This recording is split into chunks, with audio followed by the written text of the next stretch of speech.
जी बिल्कुल, फैसलाबाद की तहसील तांदलावाला के नवाई इलाका चेक नंबर 598 के आबे में मौजूद हूँ। आज कौमी हीरो, हमारी कौम के हीरो, हमारी तहसील तांदलावाला के hero Ali Asif Norway cup खेल कर वापस आए हैं। ये हमारी फुटबॉल टीम का नाम जो है इन्होंने रोशन किया है, रनर अप रहे हैं। जो इसका प्राइम मिनिस्टर ने भी इस्तकबाल किया, पूरे पाकिस्तान में इनका इस्तकबाल हुआ। आज ये अपने अबाई गांव में आए हैं। आज इनका अहले इलाका ने बहुत फ़कीरुल मिसाल इस्तकबाल किया है। तो हमारे साथ अली आसिफ मौजूद है, हम उनसे जानना चाहेंगे अली साहब का क्या कहना है इस बारे में।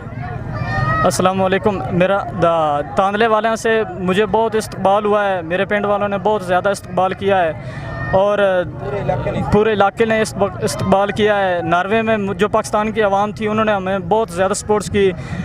तो हमारे जो गांव के उस्ताद हैं मैं उनका भी बहुत ज़्यादा शुक्रगुज़ार हूँ और माँ बाप की दुआएं हैं हमारे साथ। आगे इंशाल्लाह पाकिस्तान का और ज़्यादा नाम रोशन करेंगे और मुस्लिम एंड का भी शुक्र अदा करता हूँ। जी, जैसा कि आपने सुना है कि इनका कहना है कि हमें पाकिस्तान में और नॉर्वे में बहुत पजीराई मिली है।